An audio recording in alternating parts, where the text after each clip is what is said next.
Hello everyone, welcome back to my channel. So many of you asked for this revision video on English literature, so that is what I'm doing today. If you haven't seen my last revision video, which was like a general one, I basically went through every single subject and told you how I revised for it pretty much. I'll link that in the down bar and I'll link it somewhere on the screen now. Today's video is purely focused on English literature and it's the new 9 to 1 GCSE. I kind of hope I'm not repeating myself in this video, so if you find this helpful, let me know. I really hope it helps like one of you at least. I'm going to start with poetry. Poetry is part of the second paper that you do for English literature and it's the second question in. I'm sure all of you have your poetry anthology and you do one of the clusters of poems. We all went through them in class, so I've literally annotated every single one of them, which if you haven't already done that in class, I'd do that. Just highlight a few of the important quotes and just annotate all the poems. Obviously this book's for power and conflict, but depending on which cluster you do, you can get a book for that cluster. But these books are so helpful, like I don't know what I'd do without them. If you haven't already annotated them, or you have but you just want to like improve it a bit, get these books because they have all the poems in and they're already annotated, so it makes life easy basically. It's also really good if you're aiming for a higher grade because it tells you things that you might not have known and things about history, things it links to, the context. It literally tells you everything in this book. Okay, so for all of the poems, this is what I've started to do. I haven't done all of them yet because it takes its time. But I have a page for every one of the poems and obviously write the title and then I write the themes, which I get the themes from the front of this book. I really hope that's in focus so you can screenshot that if you want. It has all the poems and all of the themes. I write them themes up here and then I have 6 kind of points I cover for every one of the poems. The first one, pretty obvious, is quotes. Like you need quotes because although in the exam you'll be given one poem, you have to compare it to another. So if you're talking about the other poem but you're not using quotes, you're like, I think you stop yourself at a level 3, so that's like equivalent to a C grade or equivalent to a 5 or a 4. Either way, you're only just like you're stopping yourself from getting marks. And like they can be like words, they don't have to be long. Like for the prelude I have trouble pleasure. Literally one of my quotes is her, because you can talk about how that's like a possessive pronoun and how he personifies nature basically as something that he owns. If you're on AQA like I am, they literally say, I think it's in this book, they say that they prefer it if you embed your quotes into your answer. So basically that means instead of just writing your, I'm sure if you know what PE is, point evidence explained. So instead of just writing your point and then just writing a quote and then explaining it, like kind of blend it together. So do your first opening line as a point and use words like adjectives, say in that. Say when you're talking about Ozymandias, say if you're talking about how powerful he is, constantly use the word powerful throughout your thing, like constantly link back to that point because that makes your work look really good, and do that all throughout English, like, and it persuades the reader, so the examiner, it persuades them like to believe what you're writing basically. Instead of writing it in chunks, like put it in a sentence kind of thing, so like be explaining what's happening or explaining how the writer does a certain thing, and then don't just leave the quote like in its own sentence, try and embed it into what you're actually describing and what you're saying. So yeah, the first thing I write is quotes. Try and learn about like 3 for each of the poem, that would be quite good. Also another tip, when you get into the exam, if you're like me, I start writing like loads straight away and then I get to my second or third paragraph and then I'm like, oh my gosh, I only just gone and forgot all my quotes. That happened to me in the mocks. I still done alright, like I done perfectly fine in the exam, like my grade overall, but like I had a moment of stress basically in the exam. So as soon as like the exam starts and you see what poem it is and you decide which one to compare it to, just write down quotes. Just write down quotes. Next point I talk about is structure. Now this is when these books really come in handy. For every one of the poems it has a little point about structure in it. So it's so helpful. So yeah, I write about the structure. So for example in Ozymandias it starts off describing the statue and then it goes on at the end to describing how enormous the desert is and how vast it is, which shows how insignificant the statue is. So that would link perfectly to your point of power of nature over the power of humans. You can use that actual structure in the way the poem's written to talk about your point. Then I talk about the form, so like so for example Ozymandias is in iambic pentameter, it's a sonnet. It's a second-hand account which distances the reader even further from the statue or the king. Again, you can talk about that a lot. And then the form of it links to actually context, which is my next point that I cover. So it's really important to talk about context if you want one of the higher grades. don't go on about it for ages, but just when you're talking about one of your points, like when you're doing one of your analysis, basically just add a bit of context in, like when it kind of fits. My fifth thing that I talk about is language. So I kind of just briefly do this. Again, language is in this, so it usually does the points of what type of language there is. So language is obviously really important to talk about, to use direct quotes from the poems, and then you can analyse certain words, maybe explain why the writer used that word or it didn't use a different word. And then finally, my last kind of point that I write down is what that poem's similar to. Because obviously that would make a lot of sense to do that. In the exam, you're going to be asked to compare to one of the other poems, so you need to know which poems link well. If you're doing AQA, they've released a like mock sample kind of question, and it uses Ozymandias. Plus, I feel like Ozymandias is the easiest one, so if they put that in the exam, that'd be pretty stupid. Okay, so you may be thinking like, yeah, okay, fair enough, you've done all that, what is the use? Firstly, like when you're writing it out and when you're going through it, it kind of helps it get into your brain, although it won't feel like it, like you don't feel like you're doing it. This in itself is revision, like doing this is revision. What I'm gonna start to do is just kind of learn all of the poems, and I don't mean learn this whole page that I've wrote off by heart. Just constantly read over it, constantly think like, Ozymandias, what's that about, and what would you talk about in the quotes? Because at the end of the day, the quotes are kind of, in my opinion, the most important thing. Like the quote, "You mighty in despair." As long as I remember that in the exam, I'll just think, right, how can I link this in? What does that quote show? Just like keep reading it, keep doing it, because over time it will just go into your head, like you'll just remember it. Also, another good tip, I think there's 15 poems in each cluster. For example, in Power and Conflict, one of the hardest poems is Tissue. It just doesn't make sense. You really have to analyse it, and it's just like not a nice poem.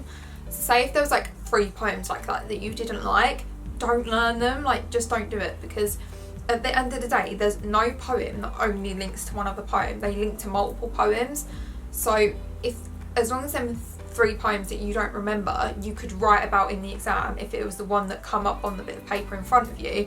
As long as you could then look at that, pick out the quotes and write about it, you'll be fine. At the end of the day, like if Ozymandias come up in the exam, that's got the themes of the power of nature and the power of humans. So has Tissue, but I would never link them 2 poems together ever, because Tissue's just too hard. I would choose another poem. I'd choose My Last Duchess or Storm on the Island, something like that. So if there's like 3 poems that you don't really like, you don't want to learn, don't learn them. As long as you can write and analyse the text if it was in front of you, like you'll be fine. I hope that makes sense what I'm trying to say. That's what I'm doing. And I did ask my English teacher about it. I was like, is that alright? And then she was like, yeah, that's actually a really good idea. So I think it'll be fine. Don't remember 3 of them, basically. That's what I'm gonna do. If like the worst comes to the worst and you're really worried about it in the exam, you could compare it to any of the poems within reason. Like I can understand that when you get in the exam, you get given one of the poems and it just says compare it under this theme to another poem. Like it's a bit daunting at first. You think, which poem do I choose? Like don't panic about it, just choose one. It's better to just choose one and write about it than panic and waste time trying to like decide which one to choose.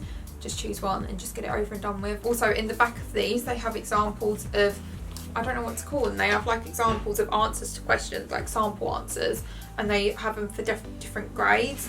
So, yeah, this is a grade 8 to 9, so an A-star one at the back. They have some grade 5 ones, and they're all about their different poems, so it kind of gives you an idea of what you could write about one of the poems, basically. Sorry if the camera angle and everything just changed. For literature paper 1, the first part is a 19th century text. I think that's what it's called. So mine's A Christmas Carol. When we like went through it in class, we did like annotate it a bit and highlight quotes and kind of stuff like that, but I didn't really bother to go back and like add more annotations. I didn't really feel like I needed to know it that well. I would recommend rereading it by the films and just rewatch the films a few times, because it just kind of like gets in your head what happens in the story, and it just makes you get used to the plot so that you know, like generally know the story really well. And then after that you do just Shakespeare. So I do Romeo and Juliet. For literature paper 2, the first part is, I think they call it a modern text, mine's History Boys, and then you do poetry, and then you do unseen poetry. So the same kind of applies for all 3 of the texts really. A Christmas Carol, I've got these 2 books. This one's from CGP and this one is from York Notes. To be honest, they're both really good, but I've always leaned to this one more. I think it's just because I prefer the way it's laid out. Like when I'm revising, I don't want to have to like look through the book loads to find stuff. I just prefer the way it's laid out and the sections it's in. It's just a lot better in my opinion. But this one's really good too. I find that because I have 2 books, I only end up using one. so I need to go back through this and like look at this one as well. For Romeo and Juliet, I have the same, a CGP and a York Notes one. And then for History Boys, I have this one, which is by, I'm not sure what it's called. That's the book though. Yeah, that's the one I have for History Boys. Okay, so this is my History Boys book. I'm not even ashamed to say, like, this is my annotations, really. There is basically nothing in there. I hated my teacher so much. I can't even explain how bad my teacher was. I just didn't get on with her. I didn't like the way she taught or anything. But this proves that you can still get out of that situation, all right? Luckily now my teacher's changed. We've done this like teacher rotation. I've got a good teacher now. If you saw my last revision video, you would have heard me say how much I hate Romeo and Juliet and the History Boys. I'm honestly, after like going back through it and she just basically narrowed it down to the points we need to know, I don't mind them anymore. Like I don't mind the story or anything. So like reread History Boys, reread A Christmas Carol, reread your text. The only one you can't really read again is Romeo and Juliet. It's Shakespeare. It's just really hard to reread Shakespeare because it just don't make sense, for God's sake. So for that, just watch the film and just get to know the plot really well. All of these books are really good though, so I'd really recommend them. So many of you asked me where I got them from. I got most of mine, well, all of these actually, I got from Amazon. And those of you are asking where you can get cheap ones from. I know you can get Amazon do like a second-hand thing. You could probably try eBay, try like websites like eBay, I'd say. This won't work if you're in year 11 because no one would have done this, the 9 to 1 GCSE, like in the year above, should be the first one to do it. But if you're in year 10 or even below that, you could ask people who you know have already done it, like after they've done their GCSEs this summer. So like if you know someone in year 11, you could ask them, just be like, could I have your books please? Because they're obviously not going to use them anymore after that. But my main thing is read the text, and then in like books like this, they have sections on the plot. So they have sections on context, they have sections on the plot.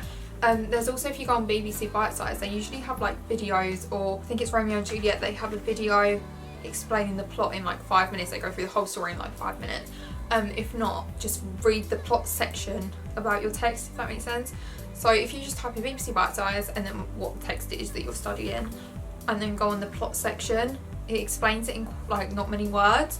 So use BBC Bite Size, because then you'll be rereading it and you'll be like, oh, I remember this, I remember that. So this brings me on to this folder, but I've almost finished doing this. I just need to go do a bit more to A Christmas Carol. So I have all 3 of the texts in here. So for Romeo and Juliet, my like section for Romeo and Juliet starts off with a mimer. Basically, we did this in class, and like even if your teacher's not the type of person who would do this, just on a like A3 piece of paper, wrote all the characters down and we went through it, and we've done this in class for all of them.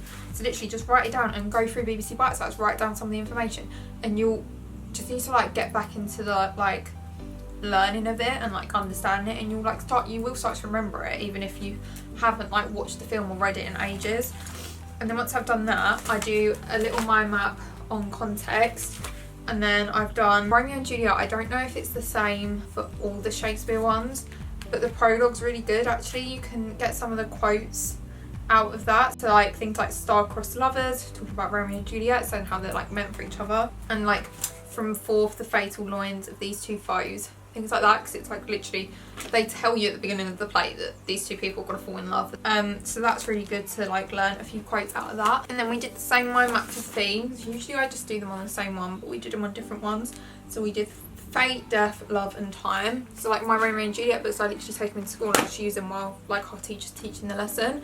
And then I go on to do a page for all of the characters pretty much, just to mind map them using them books. If you don't have the books and you don't really want to get them, you could use BBC Bite Size, but I would recommend getting them, to be honest. So that kind of covers all the characters and all the themes, because in the exam, for all of the 3 texts, you'll get asked about a character or a theme, and the modern text, you get asked about a character and a theme, and you get to choose which question you want to answer. Some of them also have like little passages that is in them. I can't remember which ones it is. I know Christmas Carol does. I don't know if Romeo and Juliet does, I think it does, but I don't think History Boys does. I'm not sure, but I know Christmas Carol, so the 19th century text one does. So it will have the passage, and it will say like, talk about this passage and compare it to somewhere else about how the character of Scrooge is portrayed or something like that. So yeah, in questions like that, when it says write about this but also do this, make sure you do the other things. If you just write about the text, again, you're going to stop yourself getting a higher grade, like it's not going to work. Also, I forgot to mention, if you're doing History Boys, read the little, it's either the introduction or like just one of them little first bits, read that, because I started reading it and there's so much about context in there that you could write about. It's really important for all these exams, you need to talk about context. So yeah, I kind of recommend doing one of these folders, because when you're actually like making it and you're doing all the mind maps, like I was just learning so much, I felt like, or like remembering stuff. And then it's also important to obviously learn quotes again. So I have pages just full of quotes. Luckily our teacher actually prints these off for us of like good quotes to remember. But what we do is we just get a quote and then like mind map all around it. And BBC Bitesize have quotes on there that are good to use. These are good people's YouTube channels. So I know Mr. Bruff does AQA, but even if you're on another exam board, I think they kind of link across. But there's another one, I think it's like Mr. Sal's English, something like that. I'll link these down below, but there's another revision channel that's quite good, I just can't remember the name of it. So yeah, for these it's important to remember to know the characters and what they're like, know the themes, how they kind of link and everything. And it's also important to know context, like about 6 marks. So make sure you know some context about what happened at that time, about why the writer wrote the play or wrote the story or whatever it was. Yeah, and the other thing is like, I don't do practice questions because you just couldn't, like I couldn't anyway, it would just take too long. It'd be like sitting there writing out all of that practice would just like be painful. But instead what you could do, which I've done this one, so I wrote the question in the middle of the like mind map. So this one's how does Bennett present some of the different attitudes towards teaching in the History Boys, and then around it I wrote the bits I highlighted as quotes. These are all really good quotes that I found. So yeah, I wrote about all the different teachers, how they present education, about some of the boys, and I've like expanded all of the little quotes, like I've wrote about all the little quotes as well. And watch the film a couple of times, you'll get to know it well, so you'll get to know what the characters are like without even thinking about it. You'll be able to tell that a certain character's this way and a certain character's that way. The second question of the unseen bit is a lot harder. It's only 8 marks, so don't spend a lot of time on it, but you have to compare the 2 poems that are obviously unseen, you've not seen them before. And they're usually about really random things and I just don't really like it. Just go for it, honestly, like just get used to analysing poems and analysing words, analysing the structure. So yeah, I just say practice it, look at sample questions. Even if you don't write out the answer, just look at the question and be like, how would I answer the question, and think it through in your head. If say you're not really getting the grades that you want to be getting, maybe just do a practice question, give it to your teacher, ask them to mark it under the mark scheme and then give you a grade and a mark back.